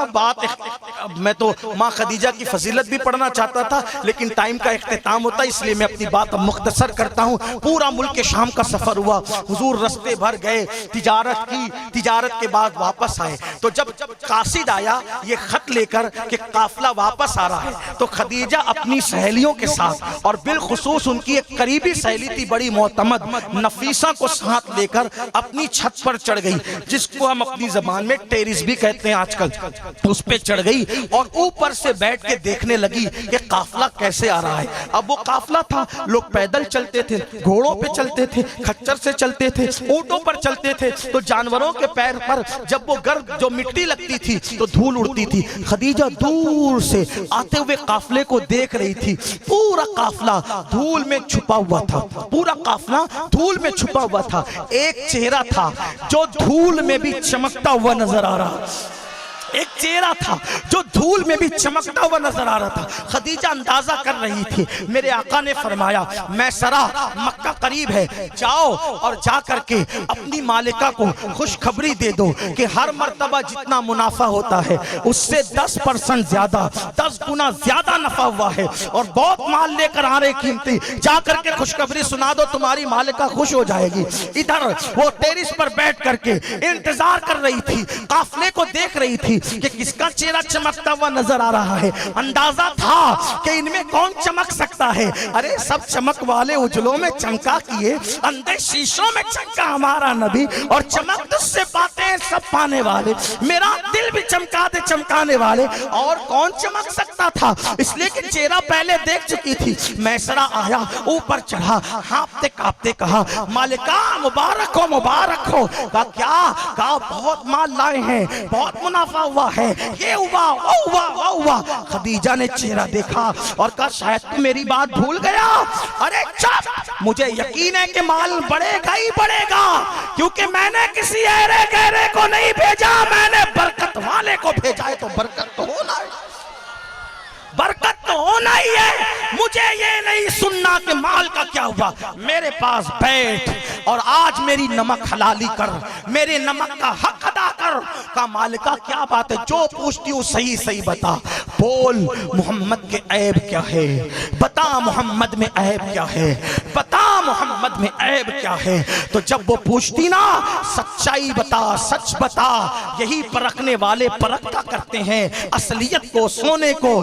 खदीजा कह रही है बता मोहम्मद के ऐब क्या है। खदीजा ने किसी और लहजे में पूछा, लेकिन मैं अपने नबी की शान बयान करते हुए कोई और लहजा इख्तियार करना चाहता हूं, ताकि दोस्त और दुश्मन सबको समझ में आ जाए कि मेरा महबूब कैसा है, मेरा आका कैसा है, मेरा रसूल कैसा है। खदीजा कहती है बता मोहम्मद के ऐब क्या है। तो मैसरा कहता है वो कभी झूठ नहीं बोलता, बता मोहम्मद के ऐब क्या है, उसके पसीने में कभी बदबू नहीं आती, बता मोहम्मद के ऐब क्या है, उसकी बदन पे कभी मक्खी नहीं बहती, बता मोहम्मद के ऐब क्या है, धूल में उसके कपड़े कभी मैले नहीं होते, बता मोहम्मद के ऐब क्या है, वो धूप में चलता है तो उसके सर पे बादल छाया करता है, बता मोहम्मद के ऐब क्या है। तो कहा कि वो कभी किसी पे जुल्म नहीं करता, बता मोहम्मद के ऐब क्या है।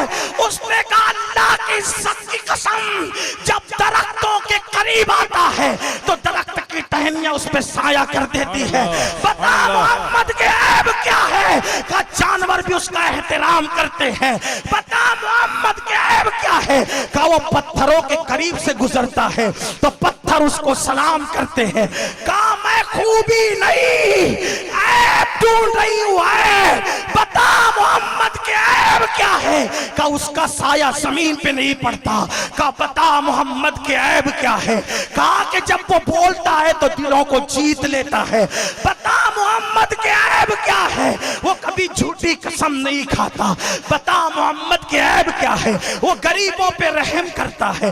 बता मोहम्मद के ऐब क्या है? वो गुलामों से उल्फत करता है। बता मोहम्मद के ऐब क्या है? वो कमजोरों की मदद करता है।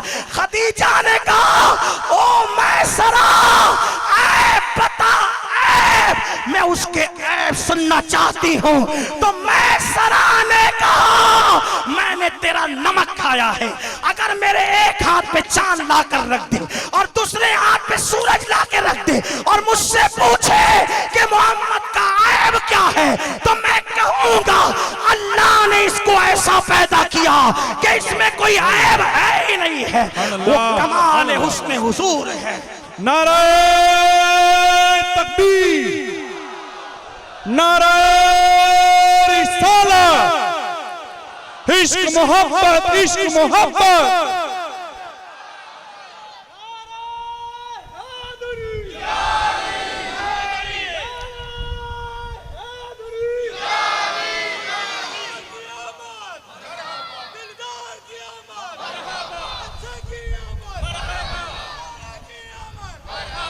वो कमाल हुस्न हुजूर है कि गुमान नक्श जहान है।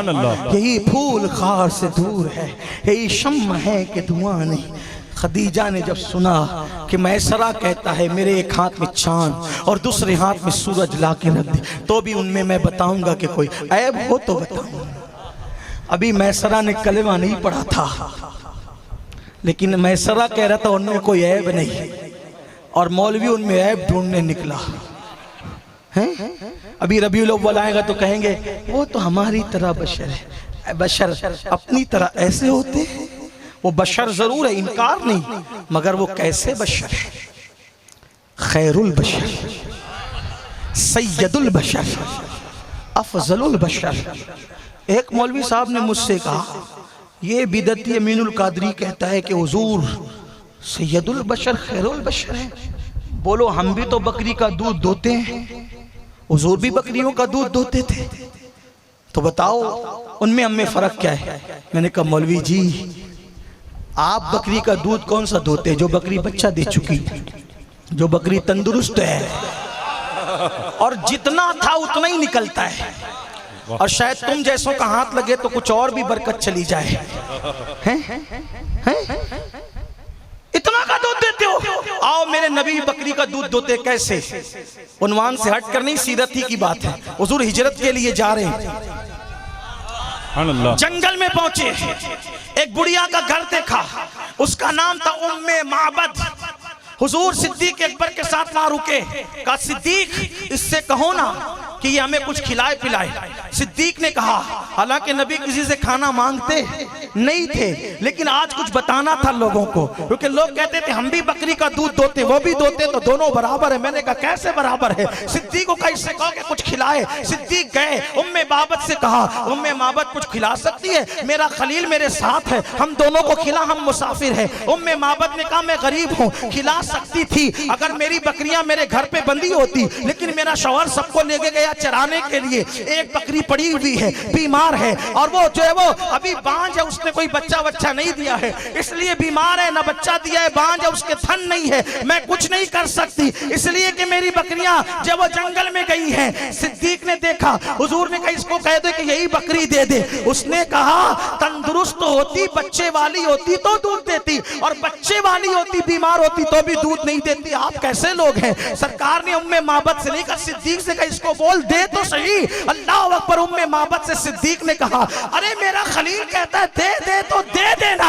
फिर उसने कहा ले उठा के ले जा। वो चल भी नहीं सकती थी, सिद्दीक उठा करके लाए। मेरे नबी ने हाथ फेरा, बकरी खड़ी हो गई, और वो बांझ बकरी थी। गुजरात वालों तुम्हें पता है जो बकरियां पालते नहीं पालते कि जो बकरी ने बच्चा नहीं दिया उसको दूध नहीं आता, उसको बांझ बकरी कहते हैं। नबी ने पानी लिया, बिस्मिल्लाहिर्रहमानिर्रहीम पढ़ के बकरी का थन धोया तो उसके थन दूध से भर गए। आका ने फरमाया बर्तन अल्लाह, उम्मे माबद ये मंजर देख रही थी। हुजूर धोने लगे, दूध निकलने लगा, एक बर्तन भर गया का दूसरा ला, उसको भरा तीसरा ला, उसको भरा चौथा ला। उम्मे माबद के घर में जितने बर्तन थे सब भर दिया। नारा तकबीर, नारा रिसालत।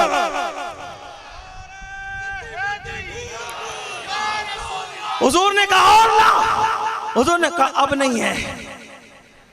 दूध खत्म नहीं हुआ, बर्तन खत्म हुआ।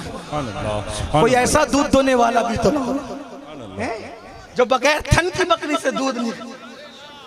आप कहते वो भी दूध दोते थे, हम कहते बिल्कुल दोते थे। अगर आप कहें तो उनकी भी उंगलियां थी, हमारी भी है। का बिल्कुल है। तेरी उंगली का इशारा पाके तेरी बीवी वापस नहीं आती जनाब।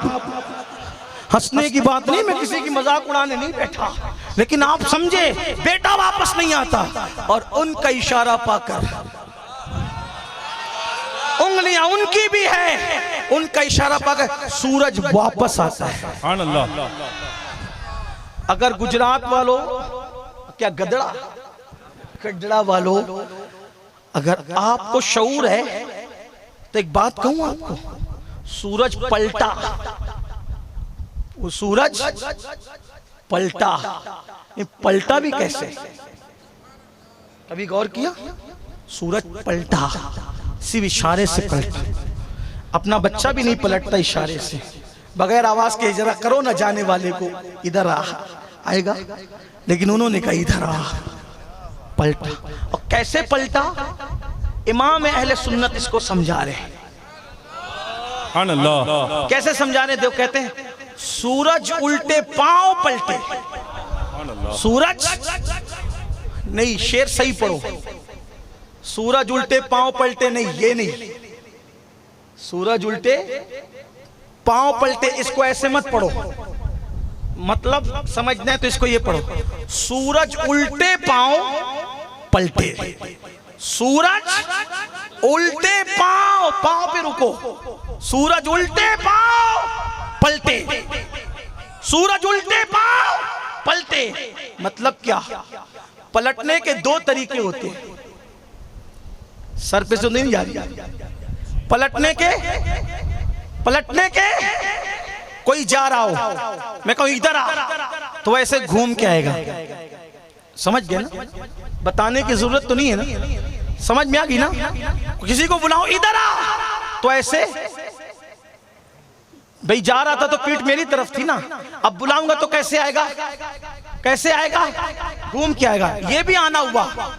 और एक होता है इधर आ, तो जहां था वहीं से पैर पीछे किया। नहीं समझे? नहीं समझे? समझ में नहीं आई?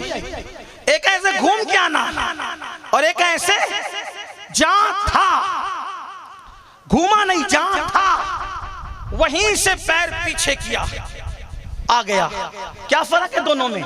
फर्क ये है बुलाने पर दोनों वापस आए, लेकिन घूमने में टाइम लगता है। घूमने में टाइम लगता है और पिछले पांव पलटने में टाइम भी फौरन पलटता है। जब नबी ने सूरज को बुलाया तो घूम कर नहीं आया, घूम के आता तो भी मौजज़ा था, लेकिन टाइम लगता। सूरज ने टाइम लगाना भी गवारा नहीं किया, उल्टे पांव नबी की बारगाह में वापस आया, ताकि वापस भी आओ और टाइम भी ना लगे। इसी को इमाम कहते हैं, सूरज उल्टे पांव पलटे, चांद इशारे से हो चाक, अंधे नजदी देख ले कुदरत रसूल। ये उनके इशारे। इस पे कितनी बात, ये तो उन्वान कभी खत्म होने।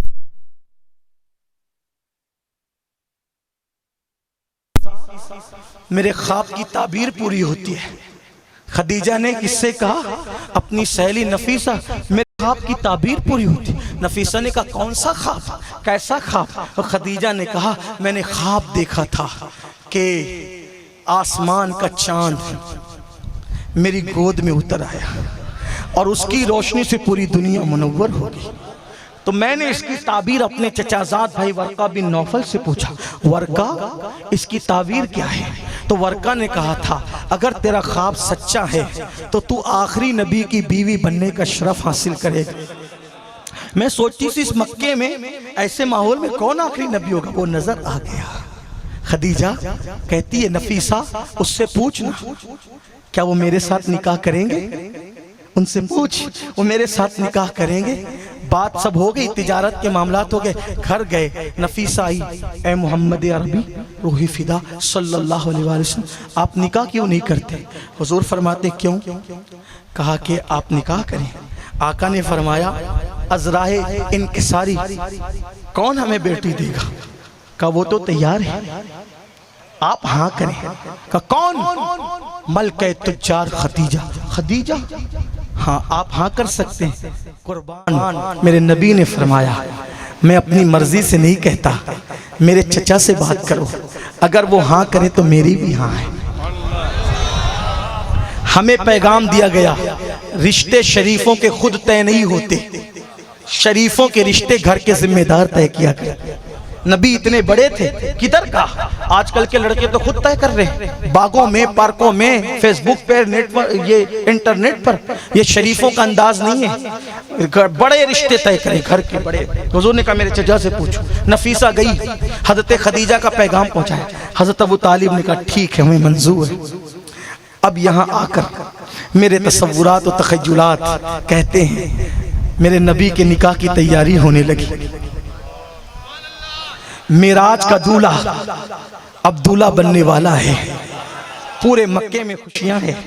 मेरा ईमान कहता है जब मेरे नबी की बारात जा रही होगी तो उस वक्त अंबिया की अरवा आगे आगे चल रही होगी, औलिया की अरवा पीछे पीछे चल रही होगी।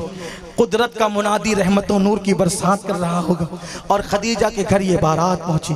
लेकिन एक बात आपको बताऊं, जिस दिन मेरे नबी का निकाह होने वाला था, उस दिन नबी ने नया जोड़ा जो पहना था, वो नया जोड़ा, चूंकि सिद्दीक अकबर बचपने के दोस्त थे, वो नया लिबास सिद्दीक अकबर लेकर आए थे। हुजूर ने पहली मर्तबा निकाह के वक्त जो जोड़ा पहना था, लिबास, वो सिद्दीक अकबर लाए थे, हुजूर को तोहफे में दिया था। बारात चली मेरे नबी की, खदीजा के घर पहुंची, मक्के वाले आए, उसके बाद दोनों तरफ के लोग बैठ गए। मेरे आका के निकाह का खुतबा जनाब अबू तालिब ने उठ करके पढ़ा और अपने खानदान की तारीफ बयान की। और आप जानते हैं उस दौर में हजरत अबू तालिब ने हुजूर अलैहिस्सलाम का महर लाखों रुपए रखा था। उस दौर में लाखों रुपए। यहां मुझे बात समझ में नहीं आती, सारे खर्चे करते हैं। आज हॉल का किराया देते 5-5 लाख। कितना? हॉल का किराया 5-5 लाख देते, और महर कितना? वही 7,786, वही 11,1111। कब तक? और फिर उस वक्त तो क्या हदीस याद आती है, मौलाना हुजूर का फरमान है ना कि सबसे बरकत वाला निकाह वो है जिसमें महर कम से कम हो। मैंने कहा हदीस तो समझो, हदीस समझो। महर कम से कम का मतलब क्या? आमदनी के हिसाब से, जैसे कोई मजदूर है वो 10,000 रुपए कमाता है तो उसके लिए महर अलग होगा। कोई 10 लाख कमाता है तो उसके लिए महर अलग होगा। कोई करोड़ों में कमाता है उसका महर अलग होगा। आप देखिए, मौलाए कायनात का जिस दिन निकाह हुआ, उस दिन आपके पास बजाहिर खुद का घर भी नहीं था, पैसे भी नहीं थे। हुजूर से पूछा, या रसूल अल्लाह मैं महर का इंतजाम कैसे करूं, मेरे पास पैसे नहीं है। तो आका ने फरमाया अपनी ज़रा बेच करके महर का इंतजाम कर। आपने ज़रा बेची, ज़रा बेचने के बाद महर कितना था? भाई जो ज़रा बेचकर महर का इंतजाम करे उसका कितना कम होना चाहिए महर? बोलो कितना कम होना चाहिए? लेकिन कितना महर था पता है? आज के हिसाब से 150 तोला चांदी। जो ज़रा बेच के महर का इंतजाम करता है उसका महर था 150 तोला चांदी। और आजकल करोड़पतियों के यहाँ यही 11,000, 25,000 यही महर चल रहा है। नहीं, महर अच्छा रखो, महर की हदीस को समझो। महर अच्छा, कम से कम इतना तो रखो कि अल्लाह ना करे जिंदगी में कोई हादसा हो जाए तो वो लड़की अपने मुस्तकबिल को कोई संवार सके। सामने वाले की हैसियत और अपनी हैसियत देख करके महर मुकर्रर करो। उस दौर में मौला अली का महर भी लाखों में था, रसूलुल्लाह का महर भी लाखों में था। 150 तोला चांदी कितना होता है? कम से कम 1 लाख रुपया हो रहा है आज के हिसाब से 150 तोला चांदी, और उस दौर के हिसाब से तो आप गिनेंगे तो लाखों हो जाए, क्योंकि उस वक्त तो चांदी का ये रेट तो नहीं था ना। ये जो रेट है वो चांदी के सिक्के होते थे जिसको दिरहम कहा जाता था, उसके एतबार से आपका महर था जो 150 तोला चांदी पहुंचती है। तो अपनी औलाद का महर भी इतना रखो तो हुजूर अलैहिस्सलाम का महर उस वक्त में लाखों में पहुंचता है। और उसके बाद जब निकाह हुआ, निकाह होने के बाद खदीजा की पहली कुर्बानी, खदीजा की पहली कुर्बानी, निकाह हुआ, हुजूर खदीजा के घर में आए तो खदीजा ने अपना पूरा माल सजा दिया। एक तरफ हुजूर खड़े थे, दूसरी तरफ खदीजा खड़ी थी। माल का ऐसा ढेर लगा कि खदीजा हुजूर को नजर नहीं आ रही थी बज़ाहिर, और हुजूर खदीजतुल कुबरा को नजर नहीं आ रहे थे। खदीजा कहती है, मेरे सरताज, आज से मैं आपकी कनीज हूं और ये पूरा माल सब आपका है। मेरे गुलाम आपके, मेरी कनीजें आपकी, सब आपका है। और उसके बाद मेरे आका को माल मिला, हुजूर ने अपनी जात पे खर्चा नहीं किया, वो माल हुजूर ने मक्के के यतीमों पे खर्चा किया, गरीबों पे खर्चा किया, बेवाओं पे खर्चा किया। और अपनी गुफ्तगू समेटते हुए कहूँ, हुजूर को इतना प्यार था हज़रत खदीजा से, इतना प्यार, ऐसी प्यार करने वाली बीवी से हुजूर ने इतना प्यार किया। जब तक खदीजा हयात थी हुजूर ने अपनी जिंदगी में दूसरा निकाह नहीं किया।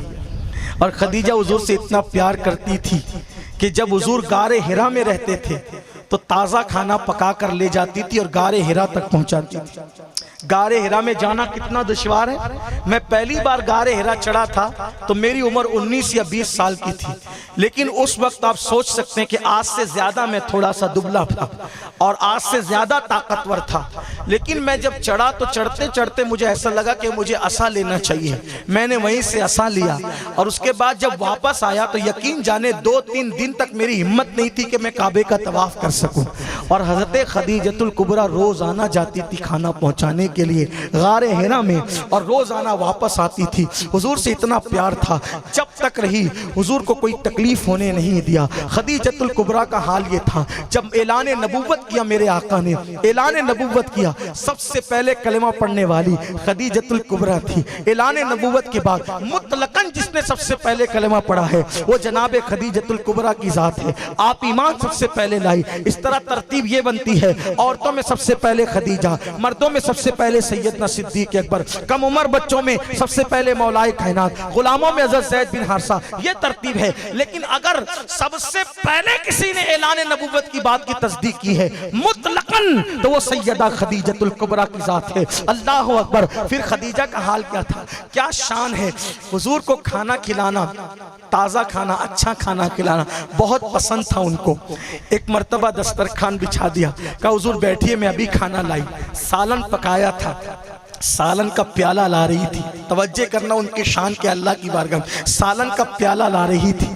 जल्दी आने में पैर फिसल गए, पैर फिसला, हुजूर ने देख लिया, शर्मा गई।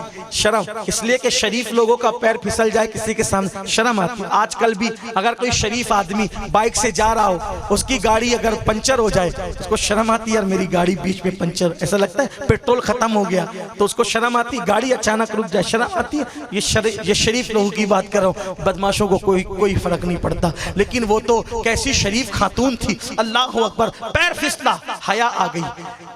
अल्लाह ने फरमाया जिब्रील, मेरे महबूब ने देखा इसको हया आ गई और ये प्याला सालन का ले जा रही है तो ले जाने में शर्मा रही है। इससे पहले कि सालन का प्याला लेकर खदीजा महबूब तक पहुंचे, तुम महबूब के पास जाओ और महबूब से कहना अल्लाह खदीजा को सलाम कहता है। अल्लाह खदीजा को और ऐसे महल की बशारत सुनाता है जो ऐसा खूबसूरत महल है जो याकूत और जबरदस्त का बना हुआ है और सच्चे मोतियों का जन्नत में बना हुआ है। और उस महल की खुसूसियत यह है कि अंदर की आवाज बाहर नहीं आएगी और बाहर की आवाज अंदर नहीं जाएगी, वहां कोई शोर नहीं होगा। और वो महल अल्लाह ने सिर्फ खदीजा के लिए तैयार किया है।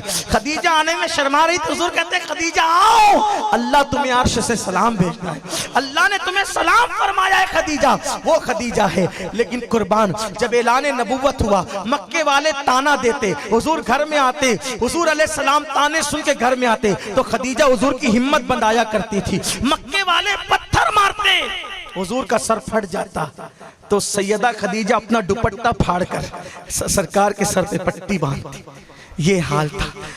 अब आखिरी बात, वो मलके तुच्चार, वो मलके तुच्चार जब दुनिया से जाने लगी, इंतकाल का वक्त करीब आया तो जिसके पास पूरे मक्के में सबसे ज्यादा माल था, दीन पे माल खर्च करते करते करते करते खदीजा का ये हाल हो गया कि जिस दिन खदीजतुल कुबरा का विसाल हो रहा था, उस दिन खदीजतुल कुबरा के घर में चिराग जलाने के लिए तेल तक मौजूद न था।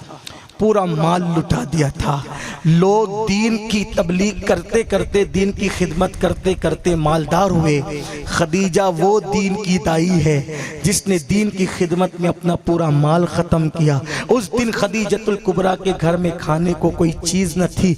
अल्लाह अकबर, घर में चिराग जलाने के लिए तेल न था। खदीजा की बचपन की सहेली, ख़वातीन की तवज्जो चाहता हूँ, मालदार शौहर हो, बाज़ औरतें वफ़ा करती है, बगैर मालदार शौहर न हो औरतें बेवफा करने लगती है। कभी कभी तो हालात यूं भी आते हैं, औरतें तलाक मांगने लगती हैं, माअज़ल्लाह, औरतें वफा नहीं करती। लेकिन जो औरत शौहर की वफादार है वो दुनिया में जन्नती औरत है।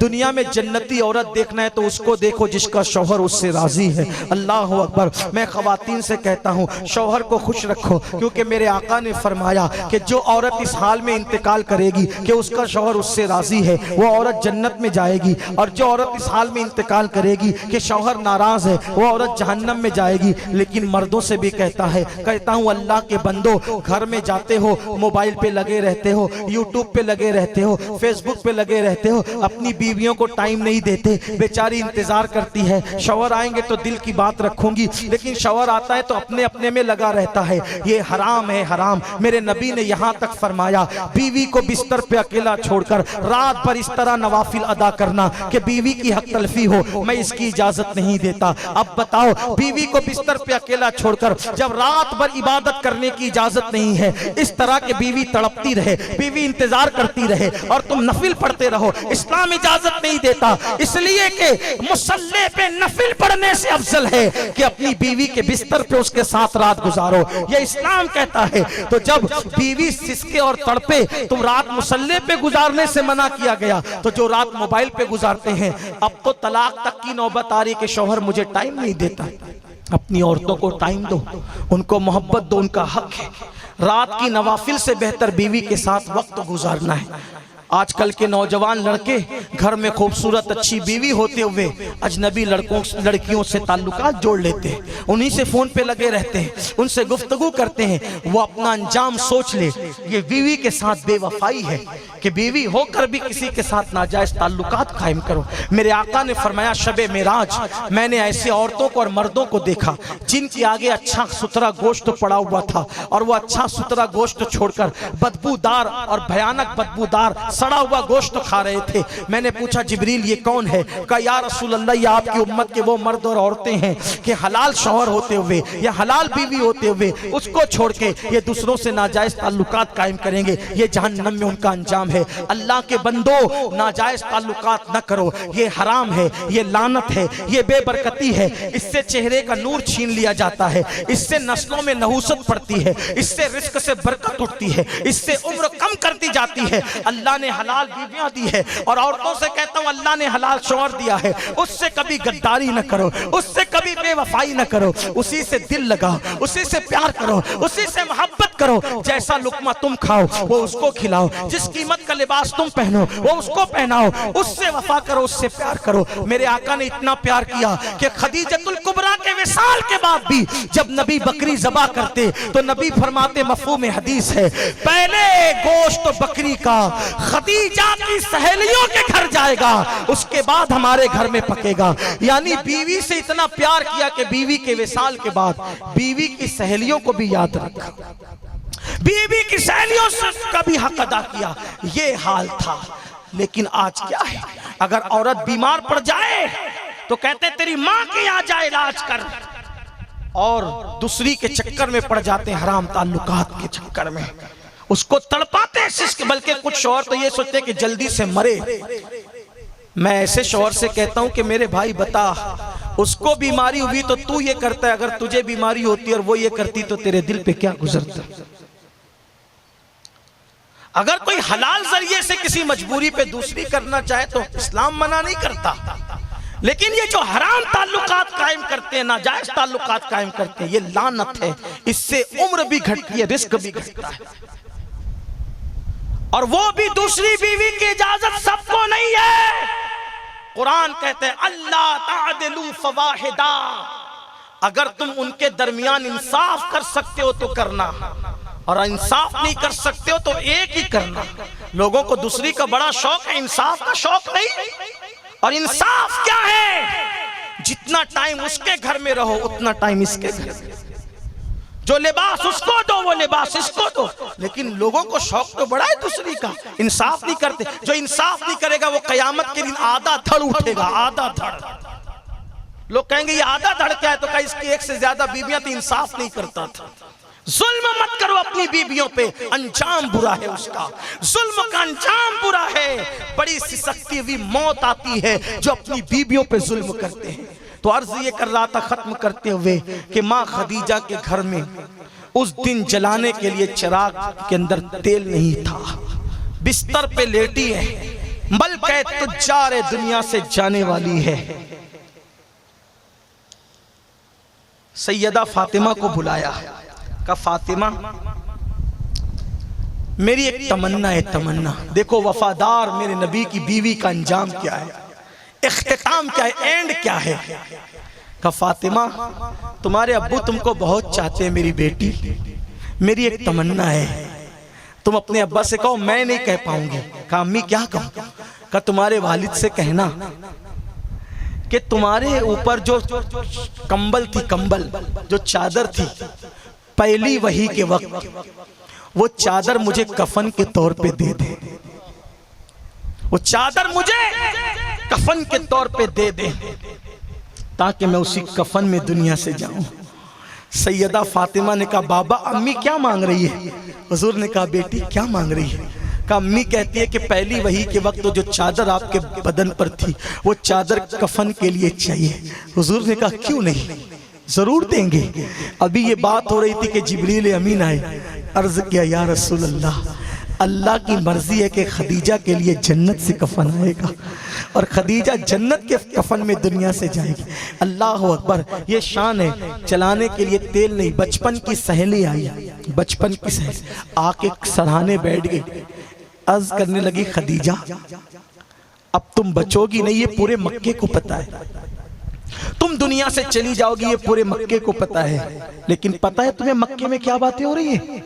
का क्या बात हो रही है। का मक्के के सरदार कहते हैं कि खदीजा ने बहुत सहारा दिया मोहम्मद अरबी को, जब उसका इंतकाल हो जाएगा तो कोई उसके जनाजे में नहीं जाएगा, कोई उसके जनाजे को कांधा नहीं देगा, कोई उसको दफन करने में साथ नहीं जाएगा, उसके जनाजे का हम बाइकाट करेंगे, बाइकाट। खदीजा मैं तेरी बचपन की सहेली हूँ, मुझे बहुत प्यार है तुझसे, मैं तुझसे कहने आई हूँ कि मोहम्मद अरबी का कलेमा जो तूने नादानी से पढ़ा है छोड़ दे, मोहम्मद को, मोहम्मद अरबी को छोड़ दे। खदीजतुल कुबरा बीमार थी, कई दिन से उठने की ताकत नहीं थी, पूरी ताकत को समेटा, उठ करके बैठ गई और अपनी सहेली से कहा क्या कहा तूने। मैंने मोहम्मद अरबी का कलमा नादानी से पढ़ा। वल्लाह कभी नहीं, मैंने नादानी से नहीं पढ़ा, मैंने नादानी में नहीं पढ़ा, शौहर की मोहब्बत में नहीं पढ़ा, अक्लो खिरद ने करोड़ों मर्तबा, होशो हवास ने करोड़ों मर्तबा मेरे तलवों को बोसे दिए थे, तब मैंने मोहम्मद अरबी का कलमा पढ़ा है।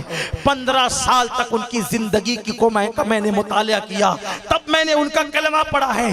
और सन, अगर वो जालिम कहते हैं ना कि वो मेरी जनाजे में शरीक नहीं होंगे, मुझे कंधा नहीं देंगे, मेरी तदफीन में शरीक नहीं होंगे, मेरे जनाजे का बाइकाट करेंगे, तो वल्लाह मुझे उनके कांधा भी नहीं चाहिए, मुझे मेरे मोहम्मद का कांधा काफी है। और सुनो, अगर वो मक्के के कुरैश ना हंजार मेरे जनाजे में ना आए तो मुझे कोई गम नहीं है। इंशाअल्लाह मेरे जनाजे में फरिश्ते शिरकत करेंगे, मेरे जनाजे में अल्लाह का रसूल शरीक होगा, मेरे लिए उतना काफी है।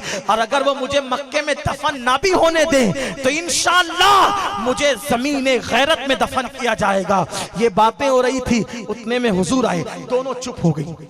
हुजूर आए, दोनों चुप हो गई। हुजूर ने खदीजा के सर पे हाथ रखा और पूछा, खदीजा कैसी हो? खदीजा कैसी हो? हुजूर किसी बीमार का हाल पूछ ले, जाने मसीहा है नाम में उनके इतना असर, जी उठते हैं मुर्दे भी सुनकर। वो हाल अगर खुद ही पूछे बीमार का आलम क्या होगा? पूछा, खदीजा कैसी हो? क्या जवाब दिया पता है? हुजूर मैं अच्छी, आप मेरा हाल मत पूछिए, मेरा हाल अल्लाह पे छोड़ दीजिए। जितनी देर तक आप मेरा हाल पूछेंगे, आप जाइए और दीन की तबलीग कीजिए, उतने देर में पता नहीं कितने काफिरों को ईमान की दौलत मिल जाएगी। आप मेरा हाल मत पूछिए, आप अपना काम कीजिए, मुझे अल्लाह पे छोड़ दीजिए। मेरे आका दुआ देते हुए निकल गए। सहेली ने देखा, इतना यकीन, इतनी कुर्बानी। सहेली कहती है, मुझे भी कलमा पढ़ाओ और इस्लाम में दाखिल करो। खदीजा कहती, क्यों? तुम तो मुझे इस्लाम से निकालने आई थी, तुम कैसे कलमा पढ़ के मुसलमान हो रही हो? तो सहेली कहती है, जो इस्लाम अपने मानने वालों को ऐसा यकीन अता करता है वो मजहब झूठा नहीं हो सकता। मैं भी कलमा पढ़ के मुसलमान होती हूँ। और खदीजा ने जिस दिन विसाल किया वो रमज़ानुल मुबारक की 10 तारीख थी, और मेरे आका उस दिन खदीजा को अपने कंधों पे ले जाते हैं, दफन करते हैं, और उस पूरे साल को गम का साल करार देते हैं, आमुल हुज़्न करार देते हैं। बड़ी शान है जनाब खदीजतुल कुबरा की। लेकिन बस इसी पे ख़त्म करता हूँ। ये पहला निकाह था और ये पहली बीवी थी मेरे आका अलैहिस्सलाम की। अल्लाह हम सबको रसूल रहमत से ज़िंदगी गुजारने का तरीका सीखने की तौफीक अता फरमाए। गुफ्तगू के दरमियान अगर कोई गलती हो गई हो, अल्लाह माफ़ फरमाए। अल्लाह माँ खदीजा का सदका मुझे और आप सबको अता फरमाए। माँ खदीजा के सदके हमारी बुरी तकदीर को भली फरमाए। वमा अलैना इल्लल बलाग। अस्सलामु अलैकुम व रहमतुल्लाहि व बरकातहू।